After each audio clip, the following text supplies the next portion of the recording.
This is Pet Life Radio. Let's talk pets. So why do seagulls live near the sea? Because if they lived near the bay, they'd be bagels. Welcome to Wings and Things, where you'll find real answers to real questions about everything you want to know about pet birds. Care, feeding, bird products, travel, and more. Everything to make your frequent flyer a happy camper. From parrots to parakeets, cockatiels to cockatoos, you'll have a bird's eye view of everything there is to know about your fun, feathered friends. So, spread your wings and get ready to fly on Wings and Things. Welcome to Wings and Things on Pet Life Radio. We're your hosts, Barbara Heidenreich from Good Bird Inc. and Robin Shewokis from the Leather Elves. Our topic this week is what I did on my winter vacation. We'll be right back after these messages. Sitting on a branch overlooking the parking lot, the pigeons watched as a Mercedes pulled in below them. What do you think? One bird said to the other. Should we put a deposit on that car? Stay perched. Wings and Things will be soaring back right after these messages. What if you could protect the life of your cat with something so simple and affordable that you already use every day? Get ready for the evolution of kitty litter. It's Pretty Litter. Along with all the features you've come to expect from your kitty litter, Pretty Litter's patented and scientific formula will also monitor your cat's health and detect illnesses early while providing industry-leading odor control. 2 kitty litters, same cat, same price. But there's one important difference. Pretty Litter reacts to your cat's waste by detecting health issues simply by changing color. And the key is that Pretty Litter detects these issues before your cat shows symptoms of physical illness or pain, likely saving you major dollars in vet bills while protecting the health of your cat. What do you think, little guy? Ready to switch litter? Pretty Litter. Colorful insight into your cat's health. Go to prettylittercats.com/cat101 or use coupon code CAT101 to get 20% off your first subscription order.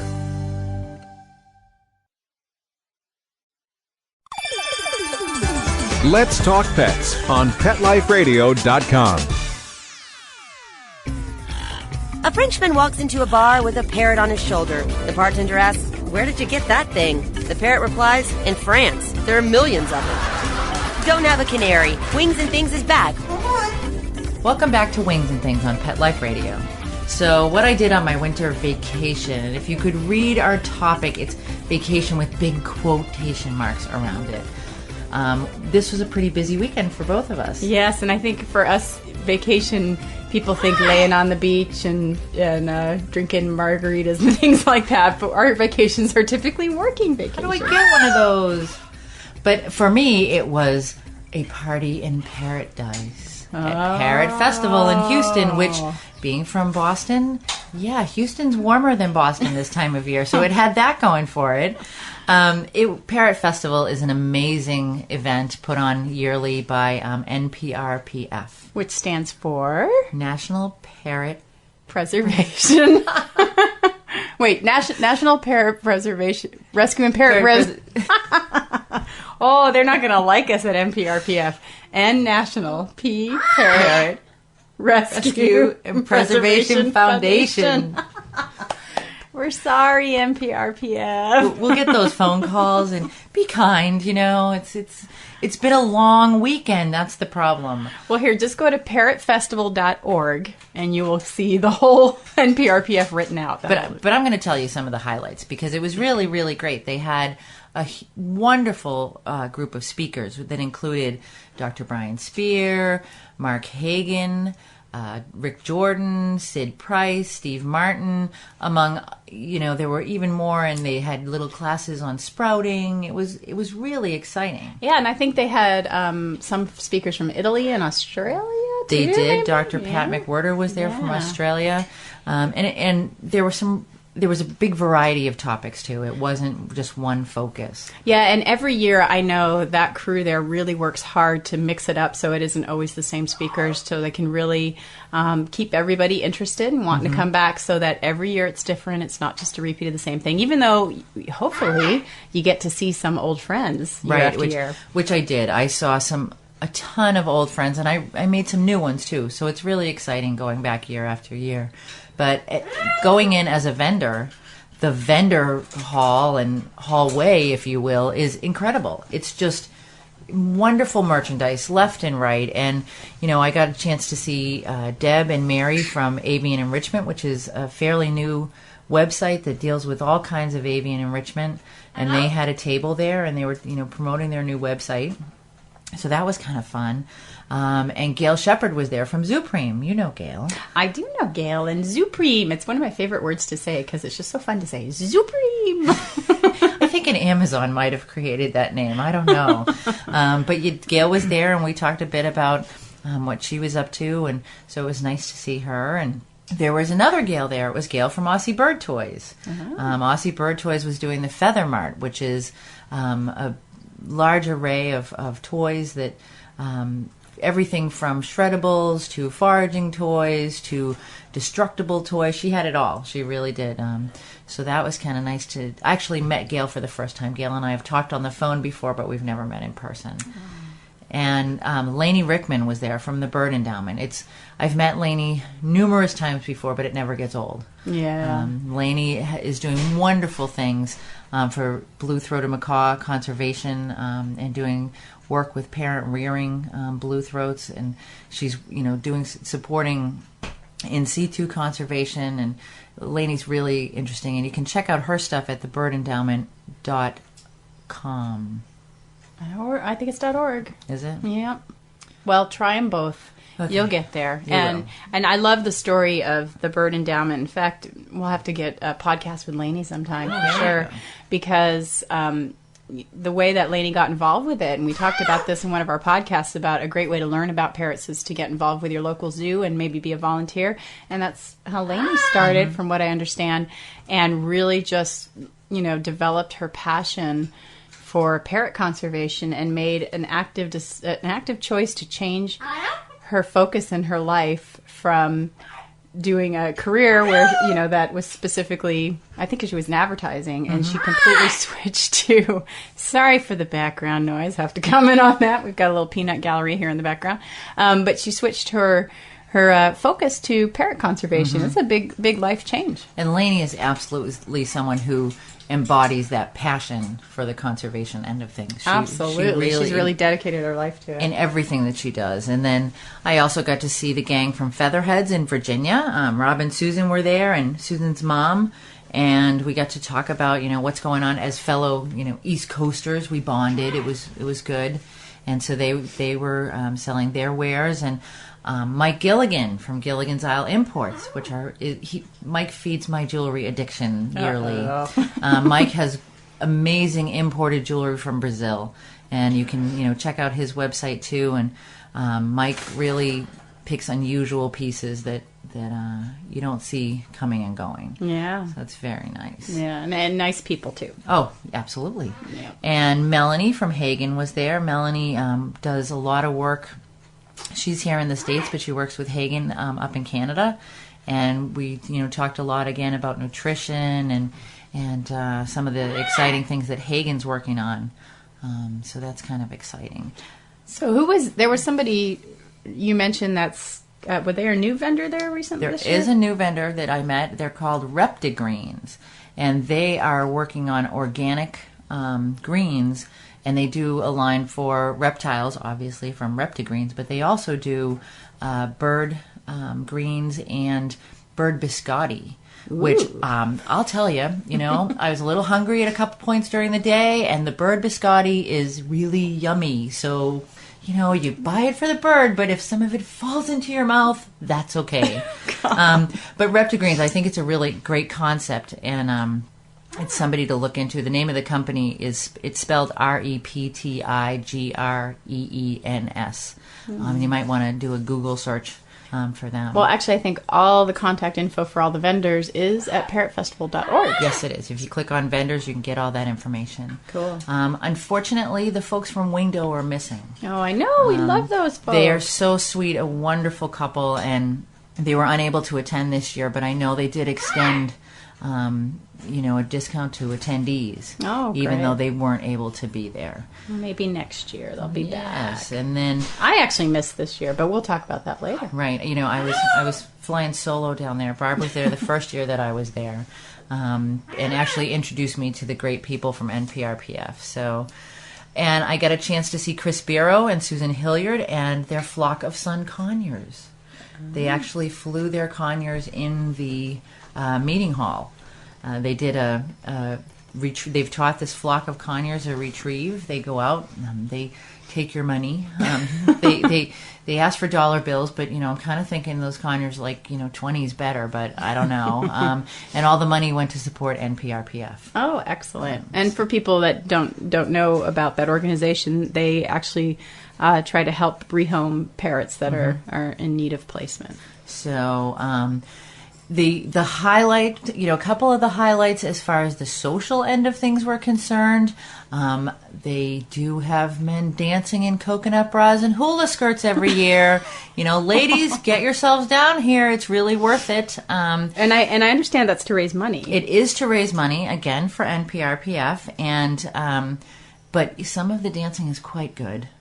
And do people place dollars in certain spots? They have tiki cups that they go in, but I think for a larger donation, I don't know what might happen. But and we should comment that these are usually attendees who yes, do the dancing. They're not like paid dancers. No, they're not professional. Well, they might be professionals. I don't know. But this year, I can tell you that Mark Hagan danced, and Brian Spear danced, and Rick Jordan.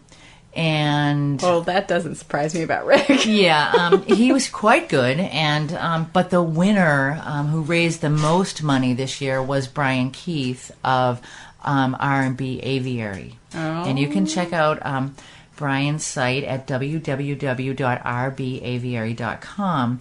I don't think there are any shots of Brian dancing. Maybe he'll want to add those, but. You can still check out his site. So. Well, and we should mention that R&B is for Rick and Brian. Yes, it is. They're both their aviary there. Yes, it is. And then I'd also like to mention Patricia Sund, who does Parrot Nation blog, won an award, a very special, it was actually a major award, I think, for the chicken dance. Like the chicken dance, the one we all know? Well, actually, it was more of a dinosaur dance that they kind of did, but it was set to the chicken dance. It was good. There were several participants, but Patricia was the most creative. All right. So it was good. Well, I remember in years past they had a thing where they had a big giant cage where that somebody was selling, but they would occasionally quote arrest somebody and throw them in jail, and in order to be released, they would be told they had to raise so much money, and so basically anytime somebody passed by the cage, they'd have to beg them for some money so that they could be released from the cage. That sounds like fun. Poor Dr. Ian Tizard from Texas A&M University got thrown in there once. There you go. But he was a good sport about it. So. There were all these great things that they had. Half a room of raffles. They had they do a great raffle at that event. Amazing events. They do a live auction. I know that Patricia Sund did scarves that have feathers. Molted feathers. Yes, of course, molted feathers. She doesn't have naked grays at home, I swear. When she talks about Parker, he does still have feathers. This year she did one that was Amazon feathers and another that was gray, Gala, and blue and gold feathers. Wow. They were both magnificent. One was in the regular raffles and one was on the live auction. Wow. So that was kind of exciting. And they have a treasure chest where you get a paper and you get it stamped by all the vendors, and then you can enter it to win a treasure chest, which includes items from all the vendors. Oh, that's a good prize. So that's huge. And then Bird Talk sponsors a shopping spree every year. A $400 shopping spree, and you can pick from all the vendors whatever you'd like, and then you get your picture in Bird Talk magazine. Wow. So there are an awful lot of perks to Parrot Festival, in addition to all the great speakers, the vendors, and it's such a wonderful community. I mean, you and I have spoken at so many different clubs and different places, and they're all really great. And I just have to say, though, that NPRPF does a really good job at putting this event on and acting as a team. There's that stress underneath. Yeah, it's hard to pull off an event like that. But they put on a pretty face, and they put on a wonderful event. So. Yeah, well, festival is truly the appropriate word. It definitely is a party. is. You walk in, it's funny, staying in the hotel, you walk in and you see all these parrot decorations and palm trees, and I had somebody ask me, oh, is this a parrot head conference? As in Jimmy Buffett? As in Jimmy Buffett. But that's how exciting and festive the whole thing is. So it's really worth considering making the trip down to Houston. Plus, as I said, for those of us that are up north, it's warm this time of year. Okay, it's not warm right now, but generally it's warm this time of year. Yeah, I think I'm like our once every year ice storm is about to hit. Yeah, so I'm just going to stay in Texas. I'm never going home because it's just as cold here. So I think we're going to take a break. And maybe go get a cup of hot tea or something. Something, because it's cold. But we'll be right back after these messages. Sitting on a branch overlooking the parking lot, the pigeons watched as a Mercedes pulled in below them. What do you think? One bird said to the other. Should we put a deposit on that car? Stay perched. Wings and Things will be soaring back right after these messages. Put on a perfectly possum pet party. Having an awesome birthday or adoption day celebration for your four-legged friend? Or just want a fun excuse to throw a fun party with your friends from the dog park?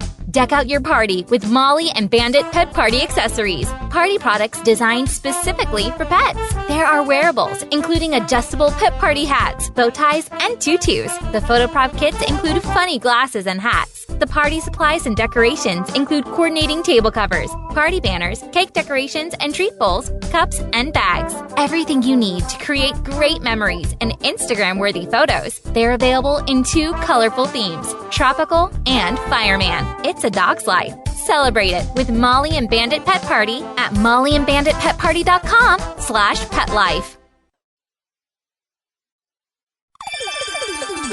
Let's Talk Pets on PetLifeRadio.com. A Frenchman walks into a bar with a parrot on his shoulder. The bartender asks, "Where did you get that thing?" The parrot replies, "In France. There are millions of them." Don't have a canary. Wings and Things is back. Welcome back to Wings and Things with your hosts, Barbara Heidenreich and Robin Shewokis on Pet Life Radio. Well, unfortunately, I was not able to attend Parrot Festival this year, even though I heard it was great fun. It was. So, but I'll have to make sure I block those dates off on my calendar for next year. But I got to do something pretty fun, even though I didn't get to go to Parrot Festival. Was it warm? It was warm. Yeah, it was fairly warm. Okay. I gotta admit, it was fairly warm. I flew west to work on a zoo contract out on the West Coast, and the first day that I got there, it was very fabulous and sunny, and I got there around noon, so after lunch I got to walk around the zoo, and what was great is the zoo is right on the coast, so I got to look out on the ocean with giraffes to one side of me and big luscious green lawn on the other side. We're also in a drought in Texas, so to see green grass is pretty nice, and you can hear the surf, and it was really beautiful. Zoo consulting for me is another important part of the work that I do, and I know it is for you too, Robin. Mm-hmm. And it's always a big thrill. I love doing the parrot work as well, but the zoo work also kind of keeps me on my toes because there's always something new to learn. And there's a little bit. It's a different kind of challenge, I think, when you're doing the zoo consulting piece because it's different. There's a different set of rules in a lot of cases. I know as far as enrichment's concerned, sometimes it has to be much more naturalistic than what you're doing with your pet parrot. So yeah, there are differences, but they're both equally exciting, I think. Yeah, and I had a particularly good time at this zoo because we had a really receptive audience, and also this crowd also had some exposure already to positive reinforcement training. So even though the first day we spent a few hours going over the basics and getting all the terminology down, we really got to kind of jump right in and move ahead quickly because these folks already had a really good foundation, which was awesome. So after our lecture, our first day, we got to run around and spend some time working with different animals in the zoo. And one of the first ones we got to see, which was really fun, was a dwarf caiman. Oh, that is fun. Which is a crocodilian, for those of you who are not familiar with caimans. And most people think reptiles are just not trainable. Oh, they are, and they're enrichable, and they're really interesting to work with. Yeah, and is it reptiletraining.org and reptileenrichment.org? Is that the sites? There's a couple sites out there that are geared specifically to reptile training, and someone both Robin and I know, Flavio Morrissey, who really kind of spearheaded the attention to reptile training out there. He's really brought it to the forefront as far as what you can do, and there are so many people that are doing really exciting things with reptiles and shows and things like that that people aren't aware of, Yeah, I don't know if they're still doing it, but at Cincinnati Zoo they actually used to have an alligator in their show that did behavior. Not a lot of times you'll see a show where somebody's holding a young alligator and its mouth is taped shut, but this alligator would actually do an A to B across the stage. He was clicker trained. They had a clicker as part of that A to B. And I think his target was a broom that they would sort of move back and forth like the character in the show was sweeping, and the gator would target to the broom, which was pretty cool. And they also had him trained so that he would go into a crate on one side and then they could swing him around to get him to the other side to come back out. So, yeah, definitely. And with this little dwarf came in, they had target trained her. And it was really interesting because there's a few things you do think about when you work with different species is about their natural behavior, like how their senses are and things like that. How well, like with some reptiles, we may not be responding to auditory cues, but more towards visual cues or bridges. And so with this little caiman, she really seemed to respond to movement of the target. So we and the vibration, we actually would put the target, which was a stick with like a big board on it, and place it in the water and just move it a little bit, and that really got her attention. And then she would come over and touch it with the end of her nose there, and get reinforced with a little piece of mouse because she is a meat eater, And of course, that was placed in there with some very long tongues. Yes. There's no up close and personal with crocodilians, really. Yeah, but she did a really good job targeting, and this was work that they had already trained before I ever showed up. And what we did is we brainstormed, where to go next with all that. And we came up with some really great ideas on how to train her to go into a kennel, and then being able to move that kennel so it could be put on a scale. And we actually talked about putting her in education programs because they said she's a really agreeable animal, real kind of, for lack of a better word, easygoing and stuff like that. So that was a lot of fun. And for anybody that's listening, too, that does any kind of education programs with kids or things like that, the more the kids get to interact and the more they see, it makes that impression, And with parrots, too. With parrots, bringing the parrots to that setting and allowing the kids to see it and, wow, they can do that. It leaves an imprint that just a picture on a screen or, a verbal description really doesn't. Well, I can say even for me, just watching that little caiman work in that session, even for me in that moment, you feel a little bit more for that animal because you see them learning, you see them thinking and doing behavior, and it's much more than just an animal sitting there in an exhibit. And I agree totally that giving people the opportunity to kind of experience these animals and what they're capable of is a great way to get them into their hearts, so to speak. Yeah. So we also did some sessions with a red-tailed hawk, which was always a lot of fun for me, and a turkey vulture. That this one some people can probably relate to. A lot of times people are dealing with aggressive behavior with their parrots at home, and this turkey vulture, when people would enter her enclosure, she would sometimes approach them and mess with shoelaces and pant legs and things like that, which is, believe it or not, kind of a common vulture-y type thing to do. They're used to pulling at things over a carcass, and certainly she's not the first vulture that I've seen do that kind of behavior. And so we actually worked on teaching her to station on a stump, and she did absolutely fantastic. And they're so smart. She learned really quick that if a keeper is in the enclosure, if you go to that stump, you'll get reinforced. And we got to have a few sessions with her, so we got to see the progress happen really quick. And she's another one that they have some vision for flying her for education programs and stuff like that. And she's a good candidate for it, so I'm sure they'll do well. Well, let's see. We also met a raven. Oh, and this is another one that parrot people can relate to, because this raven had a very close relationship with one keeper in particular, and was had a hard time working with other keepers. It didn't have a real, just there wasn't much motivation for the raven to work with any of the other keepers. So having the raven learn that other people are a source for valued items like favorite treats or enrichment items, things like that, was a strategy we could work with, and also teaching the raven to do some simple behaviors with those people, which is very similar to the suggestions I give to people working with parrots who have that same problem, that whole like, my parrot loves me too much and hates everybody else in the household. So we were kind of experiencing a similar situation there. And then later that day, I got to meet probably the cutest penguin I've ever met in my life. Her name was cutest penguin. Yes, her name was Pigloo. Oh, even the name is cute. When she's so it's radio and there's no visual, but hey. I mean, I've certainly had the opportunity to work with penguins before, but she was definitely a pretty sweet one, and she apparently is quite an ambassador for her species there at the zoo, and they do education encounters with her, and she really seems to like the company of people, so she was a lot of fun to get to pet, and they're very soft when they're dry. Don't try this at home. Yeah. Petting the penguin, not a good idea. Definitely a perk.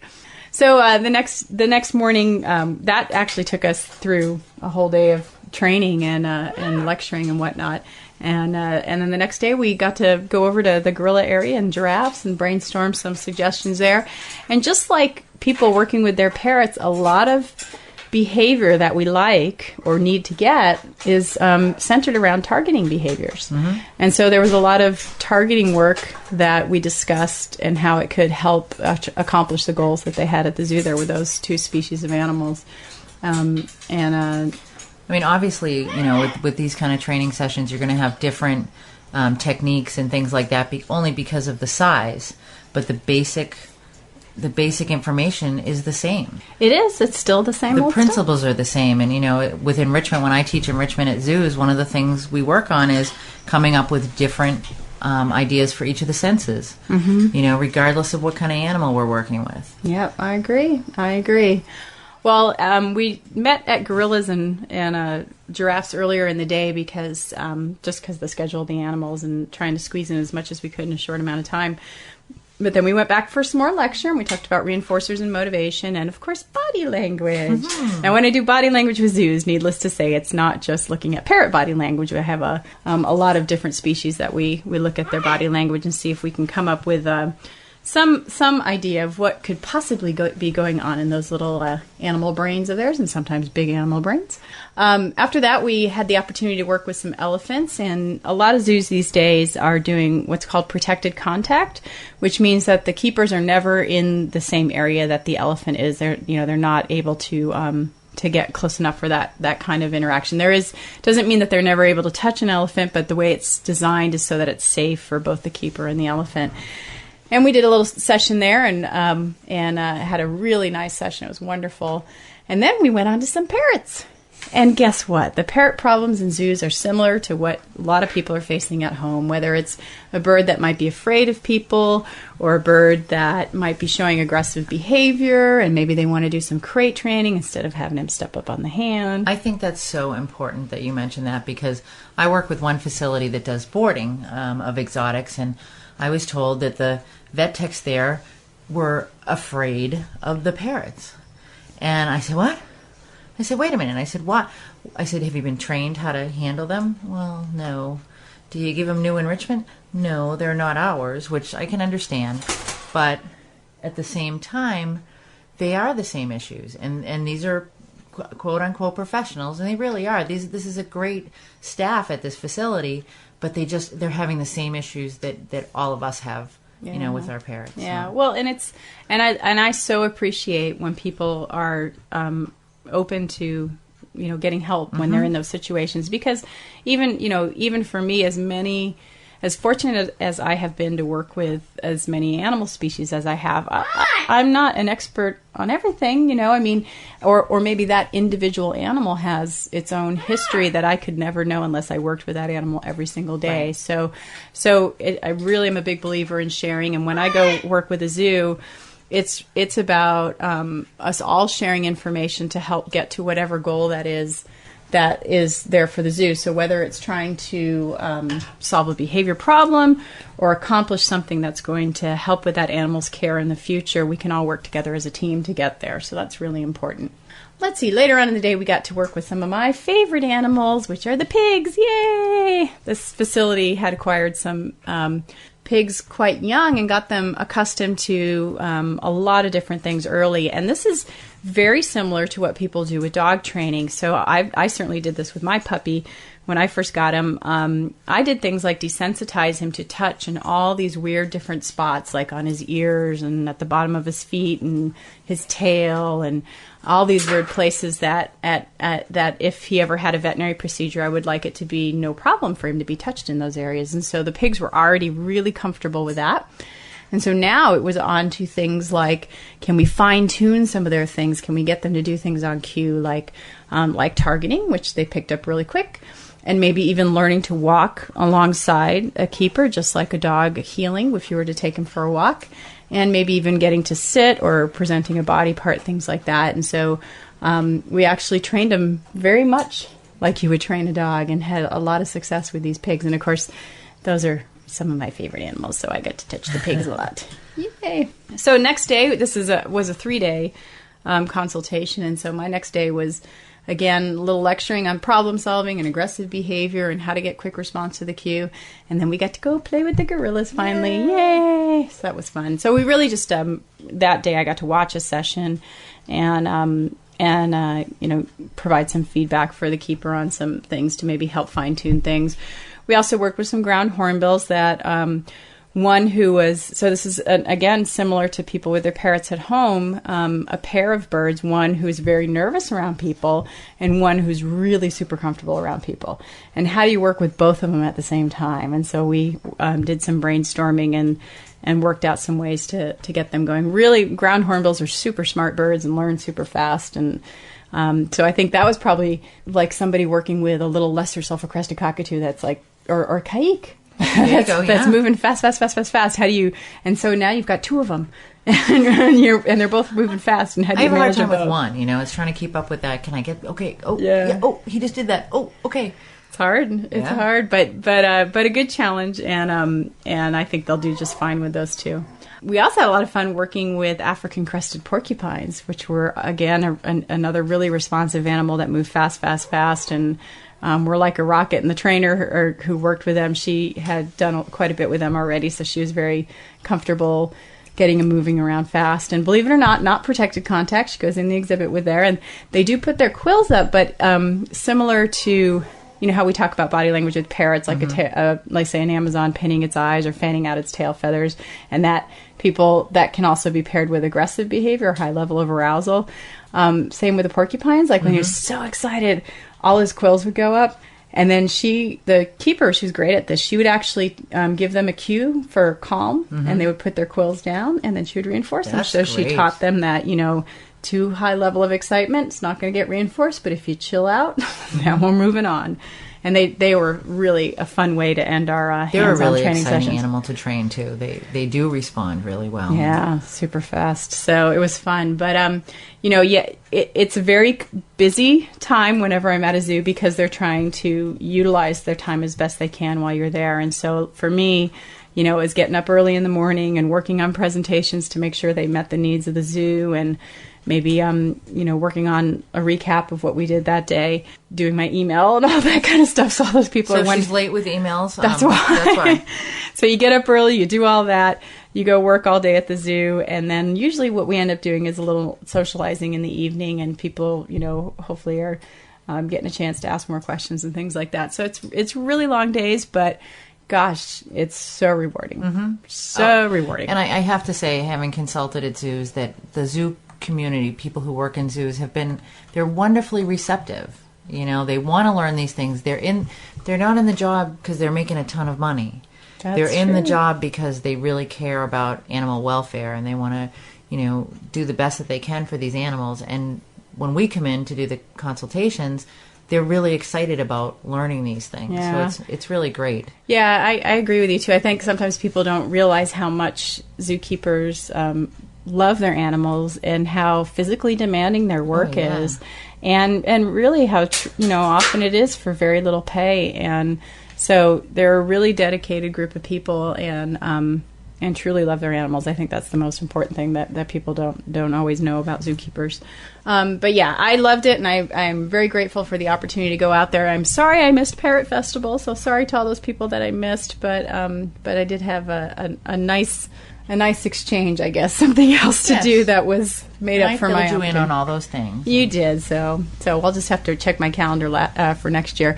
But if you want to see a little bit more about the zoo experience, you can always check it out at my blog. If you go to goodbirdinc.com and click on blog, you will see some photos from there. All right, so now you know what we did on our winter vacation. Now you need to know what we're going to do on our February vacation. Okay. Yeah, there we go. On February 21st, Barbara and I will both be at Parrot Training and Enrichment Workshop in Cincinnati, Ohio. This is hosted by the Greater Cincinnati Bird Club. You can go to gcbclub.org for more information. On February 22nd, I will be in Cleveland for an enrichment workshop that's sponsored by Cleveland Peace. You can go to their website and get more information on that. And I believe you have to pre-register for that one. February 24th to the 28th, Barbara and I will both be at the International Association of Avian Trainers and Educators Annual Conference in Cincinnati. And you can visit www.iaate.org for more information. And then on March 14th, I'm going to be teaching a parrot behavior and training workshop in Dallas, Texas. You can go to bird-haven.org for more info. And then on March 28th, I'll be in Old Saybrook, Connecticut at the Flight Training Seminar hosted by Featherlust Farm Bird Store. And you can visit their website at featherlustfarm.com. And then April 18th and 19th, I'll be in Barrie, Ontario, Canada with Dr. Susan Friedman teaching a parrot behavior and training workshop. The website is parrotworkshops.org. And then May takes me to Europe. May 9th and 10th, I'll be in Finland. And then May 16th and 17th, I will be in France. And then May 23rd, I'll be in Portugal. And you can find more information about those and the links to the websites for those folks at goodbirdinc.com. Just click on calendar.